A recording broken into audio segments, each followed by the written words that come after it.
স্বাগত সংবাদ যুগে। দিনের প্রধান সংবাদ এবং তার বিস্তারিত বিশ্লেষণ নিয়ে আপনাদের সঙ্গে আছে আমি রাকিব হাসান। দেখা যাচ্ছে দেশের যে রাজনৈতিক আলাপ সেটা এখন গণভোটে গিয়ে ঠেকেছে। জামাতে ইসলামী চায় গণভোট হতে হবে জাতীয় নির্বাচনের আগে, আর বিএনপি চায় গণভোট হলে জাতীয় নির্বাচনের দিনই হতে পারে। এই যে মুখোমুখি অবস্থান, সেখান থেকে যদি কোনো সমাধান না আসে তাহলে সরকার যে সিদ্ধান্ত দেবে সেটা মানবে তো সব রাজনৈতিক দল? আমরা জানার চেষ্টা করি। আমরা কথা বলে আমরা পেয়েছি, আমাদের সঙ্গে আছেন বিএনপি কেন্দ্রীয় কমিটির সহ আন্তর্জাতিক বিষয়ক সম্পাদক অ্যাডভোকেট ফাহিমা নাসরিন মুন্নি এবং আছেন বাংলাদেশ সুপ্রিম কোর্টের আইনজীবী ব্যারিস্টার সাজ্জাদ আলী চৌধুরী। আপনাদের দুজনকেই আমন্ত্রণ জানাচ্ছি, ধন্যবাদ জানাচ্ছি আমাকে সময়টা দেওয়ার জন্য। অ্যাডভোকেট ফাহিমা নাসরিন মুন্নি, আপনাকে দিয়ে আলাপটা শুরু করতে চাই। আমরা দীর্ঘদিন ধরে বিভিন্ন আয়োজনে বিভিন্ন প্রোগ্রামে বিএনপি নেতাদের বলতে শুনেছি গণভোটের যে দাবিটা বারবার সামনে আনা হচ্ছে এবং যে হার্ড লাইনে জামাত ইসলামী সহ পাঁচটি যে দল, ইসলামিক যে রাজনৈতিক দলগুলো আছে, 8টি দল এবং তারা 5টি দাবি নিয়ে আছে এবং গণভোটের যে অবস্থানটা তাতে আসলে বোঝা যাচ্ছে বা আপনারা বলছেন যে জামাত আসলে নির্বাচনকে দেরি করারও একটা চেষ্টা করছে। আবার জামাত ইসলামের পক্ষ থেকে আজকে বলা হচ্ছে গণভোটের দিনক্ষণ নিয়ে আলোচনার আমন্ত্রণ জানানো হলেও তাতে সাড়া দেয়নি বিএনপি। আমি আপনার কাছে একটু জানতে চাই, গণভোট নিয়ে আলোচনায় বিএনপির অবস্থানটা কি, এরকম কোনো সম্ভাবনা আছে কিনা, যেহেতু সবাই চাচ্ছে আলোচনার মাধ্যমে সমাধান আসুক, নয়তো হয়তো সরকার সিদ্ধান্ত দেবে, কি বলবেন? আপনাকে ধন্যবাদ এবং সেই সাথে আমার সহ আলোচক যিনি আছেন আর সম্মানিত দর্শক, আসসালামু আলাইকুম। দেখেন, আমাদের বিএনপির পক্ষ থেকে কিন্তু বলা হয়েছে, এটা এমন নয় যে বিএনপির নীতি নির্ধারক যারা আমাদের আছেন ওনারা মনে করেন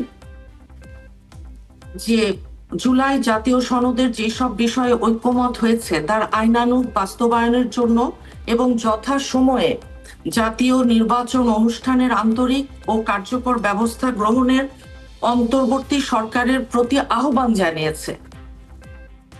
একই সঙ্গে কোনো মতেই নিত্য নতুন প্রশ্ন উত্থাপন কিংবা সংকট সৃষ্টি করে গণতন্ত্র পুনঃপ্রতিষ্ঠার লক্ষ্যে নির্বাচন অনুষ্ঠানে বাধা সৃষ্টি না করারও আহ্বান জানিয়েছে। আমাদের বিএনপি নীতি নির্ধারকরা মনে করেন যে জাতীয় ঐক্যমত কমিশনে দীর্ঘ ও বিস্তারিত আলোচনা যেহেতু হয়েছে এবং এই আলোচনার শেষে কতিপয় বিষয়ে নোট অফ ডিসেন্ট সহ যেসব বিষয়ে জাতীয় ঐক্যমত প্রতিষ্ঠিত হয়েছে এবং 17ই অক্টোবর জাতীয় সংসদের দক্ষিণ প্লাজায় যে ঐতিহাসিক আনুষ্ঠানিকতার মাধ্যমে স্বাক্ষরিত হয়েছে, আমরা তার অংশীদার হিসেবে সনদে বর্ণিত সব বিষয়কে ধারণ করি এবং দেশের সংবিধান ও প্রচলিত আইন অনুযায়ী তা বাস্তবায়নে অঙ্গীকারবদ্ধ।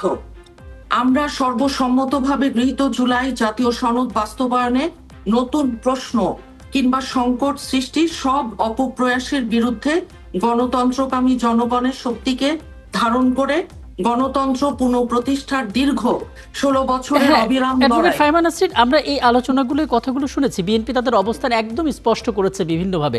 আমি শুধু এটুকু জানতে চাই যে গণভোটের দিনক্ষণ নিয়ে একটা সিদ্ধান্তে তো আসতে হবে। বিএনপি আসলে আলোচনার জন্য কতটা দরজা খোলা রেখেছে, সেই সুযোগটা কতখানি আছে আসলে? দেখেন, বিএনপি তো বলেছে জাতীয় ঐক্যমত কমিশনে যে দীর্ঘদিন আলাপ আলোচনা হয়েছে, বিস্তারিত আলোচনা শেষে যে নোট অফ ডিসেন্ট সহ যে মতামত জাতীয় ঐক্যমত একটা প্রতিষ্ঠিত হয়েছে, 17ই অক্টোবরে তো বিএনপি তার সদিচ্ছা গুডউইল থেকেই যেই একটা দক্ষিণ প্লাজায় আনুষ্ঠানিকভাবে যেটা স্বাক্ষরিত হয়েছে সেখানেও আমরা উপস্থিত থেকে স্বাক্ষর করেছি। এখন মনে হচ্ছে সরকার নিজেই এমন একটা অবস্থা তৈরি করছে যেন নির্বাচনটাকে ব্যাহত করা যায়। এই বিষয়টাই আমাদেরকে চিন্তিত করছে, কারণ এখন ঐক্যমত কিংবা সলিডারিটি এর বাইরে আর অন্য কোনো শব্দ বললে রাজনীতি এবং সমাজে যে বিভেদটা সৃষ্টি হচ্ছে বা হবে সেটা আমরা একটা রাজনৈতিক দল হিসেবে এফোর্ড করতে পারবো না। গণতন্ত্র সম্পূর্ণভাবে ধ্বংস করে দিয়ে। হ্যাঁ, আপনি খুব চমৎকার করে আপনার জায়গাটা ব্যাখ্যা করেছেন। আমি ফিরবো নিশ্চয়ই অবশ্যই আপনার কাছে। ব্যারিস্টার সাজ্জাদ আলী চৌধুরী, একটা বিষয় আপনার কাছে একটু জানতে চাই। আপনি শুনতে পাচ্ছেন ব্যারিস্টার সাজ্জাদ আলী চৌধুরী? জি, হ্যাঁ শুনতে পাচ্ছি। জি, যেটি আপনাকে আসলে জানতে চাই, মানে এখন পর্যন্ত যে সময়টা আমরা কাউন্ট করছি, আমরা দেখতে পাচ্ছি 2 মাসের কিছু বেশি সময় রয়েছে আসলে জাতীয় নির্বাচনের। এই যে সময়টা, এই সময়টাকে যদি বিবেচনা করা হয় এবং খরচের ক্ষেত্রে যদি বিবেচনা করা হয়, তাহলে দুই বিবেচনায় গণভোট আয়োজনের সুযোগ কতখানি, আদৌ সেটা সম্ভব কিনা, হলেও সেটা আসলে খুব ভালো কিছু হবে কিনা? উম, ধন্যবাদ আমাকে আপনাদের প্রোগ্রামে আমন্ত্রণ জানানোর জন্য এবং কথা বলার সুযোগ দেওয়ার জন্য। জি। আসলে গণতন্ত্রের সৌন্দর্যটাই হচ্ছে আলোচনা, দ্বিমত পোষণ করা, সমালোচনা করা এবং দিন শেষে একটা আলোচনার টেবিলে বসে সমস্যার সমাধান করা। কারণ আমরা গণভোটের কথাটা আগে বলছি এই জন্যই, কারণ ইতিহাস সাক্ষ্য দেয় কোনো সরকার, কোনো অন্তর্বর্তী সরকার যদি কোনো কাজ রেখে দেয় পরবর্তী সরকারের জন্য, তাহলে পরবর্তী সরকার সে কাজ বেমালুম ভুলে যায় এবং সে কাজ কখনো বাস্তবায়ন করে না। শুধু তাই না, বিশেষ করে দক্ষিণ এশিয়ার ক্ষেত্রে কথা দিয়ে কথা না রাখার এই প্রবণতাটা রাজনীতিবিদদের খুব বেশি। এবং শুধু তাই না, একবার যদি তারা সংসদে সংখ্যাগরিষ্ঠতা পেয়ে যায়, তাহলে তারা বেমালুম ভুলে যায় জনগণের কাছে তাদের দেওয়া ওয়াদাটা এবং তাদের দায়বদ্ধতা। এবং যার কারণে আমরা জুলাই সনদের মাধ্যমে যেহেতু বাস্তবায়ন করতে চাচ্ছি আমাদের মৌলিক অধিকারগুলো, তাই গণভোটের কথা আগে বলছি। এখন খরচের যে কথাটা আপনি বলেছেন, সে কথাটা হচ্ছে যে পরিমাণ টাকা লুট হয়েছে এবং যে পরিমাণ টাকা জুলাই পরবর্তীতে লুট হচ্ছে, এই এই নির্বাচনের জন্য যে খরচ, সে তুলনা এই লুট হওয়া টাকার তুলনায় এই টাকাটা কিছুই নয়।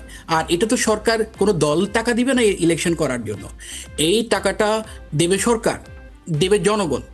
যেহেতু জনগণ চাচ্ছে, জনগণ তার ইচ্ছার প্রতিফলন করতে চাচ্ছে এই ভোটের মাধ্যমে এবং কিছু জিনিস একটা স্থায়ী পরিবর্তন আনতে চাচ্ছে দেশের দেশের গণতন্ত্র চর্চার ক্ষেত্রে, সেহেতু খরচটা কোনো বিষয় নয় এবং সময়টাও কোনো বিষয় নয়। কারণ এটা খুবই সায়েন্টিফিক, কারণ সময় আছে, সুযোগ আছে এবং প্রস্তুতি নেওয়ার, কারণ যেহেতু নেক্সট ইলেকশনের জন্য ইলেকশন কমিশন প্রস্তুতি নিচ্ছে ইতিমধ্যে, সেহেতু তাদের প্রস্তুতি আছে এই গণভোট করার জন্য। এবং আমি আশা করি গণভোট করার জন্য যদি সরকার তাদের প্রত্যয় বা চেষ্টা ব্যক্ত করে, তাহলে জনগণ সহায়তা করবে। একটা বিষয় মানে খুব চমৎকার করে আসলে আপনি বলেছেন যে গণতান্ত্রিক সৌন্দর্যই হচ্ছে এই মত দ্বিমত থাকবে। এবং আমরা দেখেছি ঐকমত্য কমিশনে একটা টেবিলে একটা রুমের ভিতরে সব রাজনৈতিক দলগুলো আসছে, তাদের মত দ্বিমত হচ্ছে, দিন শেষে একটা ঐকমত্য এসেছে, একটা জুলাই সনদ স্বাক্ষরিত হয়েছে। কিন্তু মুশকিল হচ্ছে সাম্প্রতিক সময়ে যখন আমরা দেখতে পাচ্ছি রাজনৈতিক দলগুলো সেই পুরনো ধারায় বক্তব্য দিচ্ছে যে ঘি আমাদের লাগবেই, সোজা আঙুলে ঘি না উঠলে। আমরা ধরে নিচ্ছি এটা পলিটিক্যালি স্যাটায়ার করে অনেক সময় যে কথাগুলো বলে সেরকম একটা, কিন্তু বারবার তো মানুষের মধ্যে একটা সন্দেহ কাজ করে, কারণ 17 বছর ধরে আমরা যেগুলো দেখে আসছি আমরা সেই পুরনো ধারায় ফিরে যাচ্ছি কিনা। আপনার মনে হয় কিনা এই জাতীয় বক্তব্যগুলো এবং রাজপথে এখনই নেমে যাওয়ার মতো হুমকি দেওয়া, সেরকম থ্রেট দেওয়া, এটা আসলে আলোচনার পথগুলোর জন্য পরিপন্থী হচ্ছে, বা সেটাকে দ্বিমতটাকে মতানৈক্য থেকে দূরে সরিয়ে দিচ্ছে? ধন্যবাদ। আমাকে একটু সময় দিতে হবে প্রশ্নটা বলার জন্য, কারণ এই কথাটা এই জন্যই আসতেছে আমাদের অতীত অভিজ্ঞতার কারণে।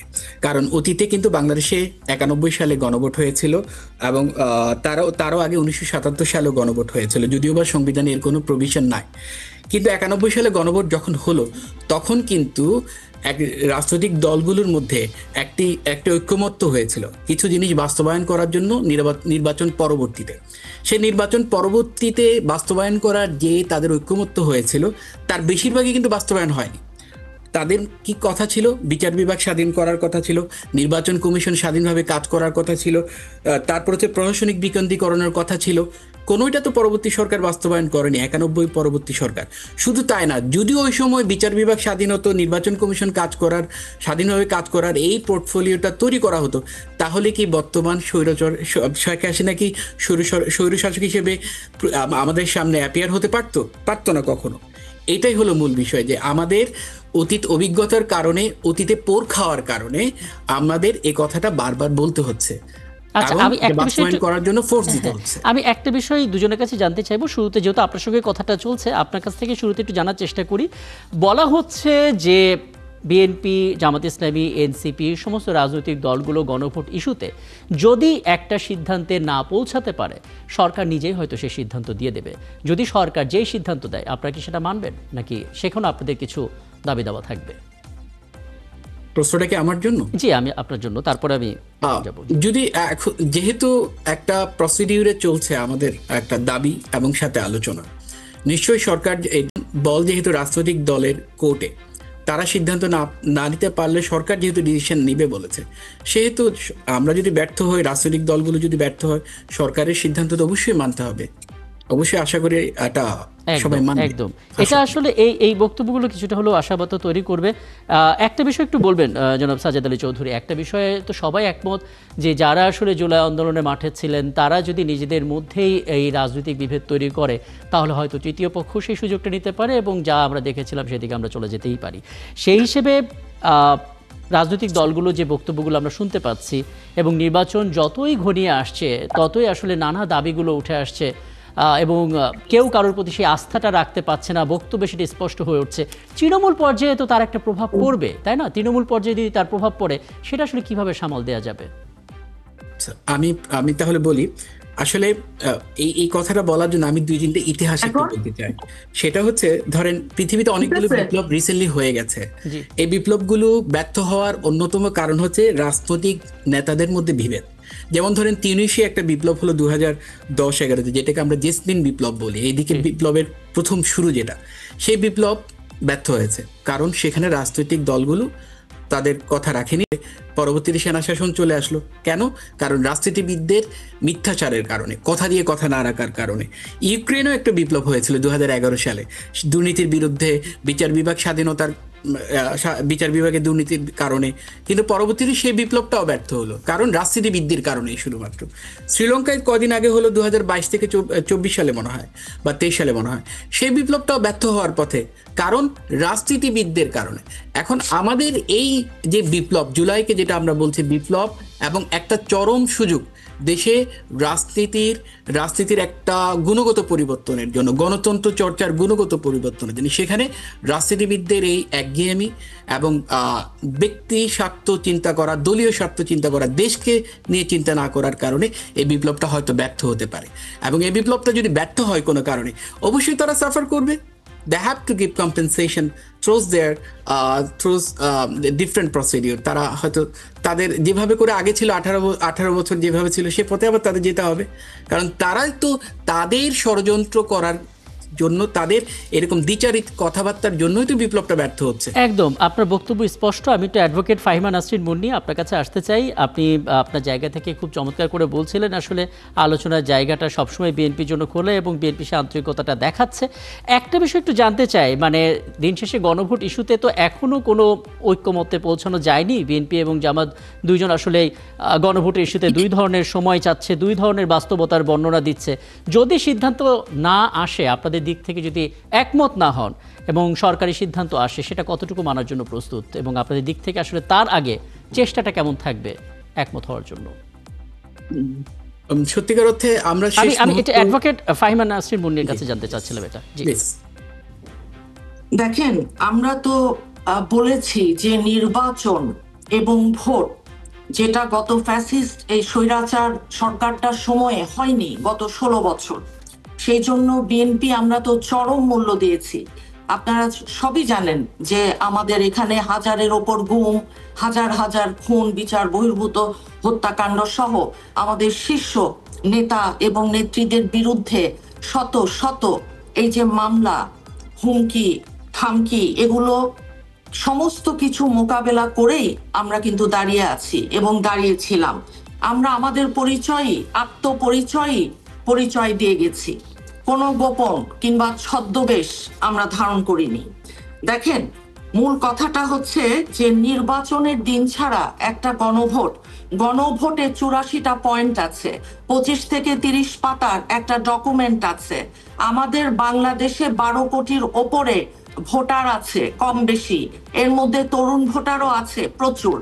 এখন আমরা আগে কি চাই, ভোট চাই না গণভোট চাই? গণভোট বা রেফারেন্ডাম, এটা আমাদের সংবিধানে এই মুহূর্তে এই বিধানটা নেই। তারপরও বিএনপি বলেছে যে ঠিক আছে, কিন্তু দুটো ভোট করবার সামর্থ্য এই অন্তর্বর্তী সরকারের ল এন্ড অর্ডার থেকে শুরু করে, অর্থনৈতিক অবস্থা থেকে শুরু করে যেই অবস্থা, তাতে করে টাকা পয়সা অবশ্যই একটা ব্যাপার, সময় অবশ্যই একটা ব্যাপার। রাজনীতিতে এটাই সবচেয়ে বড় ব্যাপার এখন, রাজনৈতিক সদিচ্ছা কার, কিরকম, কে, কেন, কি উদ্দেশ্যে এই নির্বাচনের সময়টাকে প্রলম্বিত করতে চাচ্ছে। আমরা বুঝি যে এখন ওনারা কেউ আঙুল বাঁকা করে ঘি খেতে চাচ্ছে, কেউ কেউ সোজা আঙুলে ঘি উঠবে না, অনেক কথাবার্তা ওনারা বলছেন। কিন্তু আমরা চাচ্ছি, আমরা মনে করছি যারা নির্বাচনের আগে গণভোট চাচ্ছে, আমাদের মহাসচিবের কথা মতো তারা এর মাধ্যমে নির্বাচনকে বানচাল করবার একটা ষড়যন্ত্র করছে বলে আমাদের দেশের মানুষ মনে করে। দেখেই আপনি রাস্তাঘাটে যান, যেখানেই যাবেন দেখবেন যে মানুষ বলছে নির্বাচন হবে তো। এই যে সন্দেহ, এই সন্দেহটা তারা সাকসেসফুলি আমাদের দেশের মানুষের মনে আপনার গেঁথে দিয়েছে। এর কারণটা কি, কিসের জন্য? আমরা কি ভোটের জন্য মুখে আছি না? নির্বাচন কি আমরা চাই না? আমরা বুঝি ইতিহাসের খুব ভালো সময় পার করছে কেউ কেউ, তো সেটা ভালো কথা। তার মানে এটা না যে জাতীয় নির্বাচনকে মোকাবেলা করতে হবে। জাতীয় নির্বাচন এটা এই অন্তর্বর্তী সরকারের অন্যতম প্রধান একটা কাজ বলে বাংলাদেশের মানুষ আমরা মনে করি। এখন আমার বন্ধু বলতে পারেন রেফারেন্ডাম নেই তো কি হয়েছে সংবিধানে, এটা তো এখন জনগণের আকাঙ্ক্ষা, জনগণের ইচ্ছার প্রতিফলন। শুধু আমার বন্ধুকে ছোট্ট একটা জিনিস মনে করিয়ে দেই, এই অন্তর্বর্তীকালীন যে সরকারটা ওনারা সুপ্রিম কোর্টের আপিল বিভাগের একটা মতামতের ভিত্তিতে গঠিত হয়েছে এবং পরবর্তীতে আপনারা সবাই সেটা জানি, 8 তারিখে যখন এই সরকারটা এসছে, বিপ্লবী সরকার এটা নয়। যদি বিপ্লবী সরকার হতো এত কথা আমরা বলতাম না। সংবিধান এখন সংবিধানের জায়গাতে আছে। এখন বাংলাদেশের সাথে শ্রীলঙ্কার বিপ্লব, বাংলাদেশের সাথে নেপালের যে বিপ্লব, বাংলাদেশের সাথে আরব বসন্তের যে বিপ্লব, এগুলো আমরা অনেক সময় কম্পেয়ার করতে পারি, কিন্তু বাংলাদেশ অত্যন্ত ইউনিক। বাংলাদেশের যে ক্যারেক্টার, বাংলাদেশের মানুষ, আমরা মডারেট মুসলিম একটা দেশ, সেই দেশের মানুষ হিসেবে আমরা মনে করি 90% বেশি মানুষ মুসলিম। তারপরও হারমোনি নিয়ে আমরা আছি, হারমোনি নিয়ে আমরা ইনশাআল্লাহ থাকবো। এই সম্প্রীতি বাংলাদেশের অন্যতম ক্যারেক্টারিস্টিক। গণতন্ত্র বাংলাদেশের আরেকটা ক্যারেক্টারিস্টিক। গণতন্ত্র না থাকলে, গণতন্ত্র হোঁচট খেলে হয়তো দীর্ঘ সময় লেগেছে। বুঝতে পারছি। আসলে আপনি আপনার বক্তব্যের শেষ অংশে এই যে গণতান্ত্রিক সম্প্রীতির কথা বলছিলেন, সেই সম্প্রীতিটা রাজনৈতিক ব্যক্তি যারা আছেন, দল যারা আছেন, তাদের মধ্যেও আসলে জনগণ দেখতে চায় এবং সেই প্রত্যাশা নিয়েও তারা অপেক্ষা করছে যে আপনাদের মধ্যে সে ঐক্যটা তৈরি হবে, যাতে করে নির্বাচনটা সুষ্ঠু হবে এবং একটা নির্দিষ্ট সময়ে হয়তো সেটা হবে। অনেক ধন্যবাদ আপনাদের দুজনকে আমাকে সময়টা দেওয়ার জন্য। ছিলেন আমাদের সঙ্গে এতক্ষণ বিএনপির কেন্দ্রীয় কমিটি সহ আন্তর্জাতিক বিষয় সম্পাদক অ্যাডভোকেট ফাহিমা নাসরিন মুন্নি ছিলেন এবং ছিলেন বাংলাদেশ সুপ্রিম কোর্ট আইনজীবী ব্যারিস্টার সাজ্জাদ আলী চৌধুরী। এবং এই ছিল আজকের সংবাদযোগে। আগামীকাল ঠিক রাত 10টায় আবারও দেখা হবে নতুন কোনো বিষয় এবং তার বিশ্লেষণ নিয়ে। থাকুন একাত্তরের সাথে।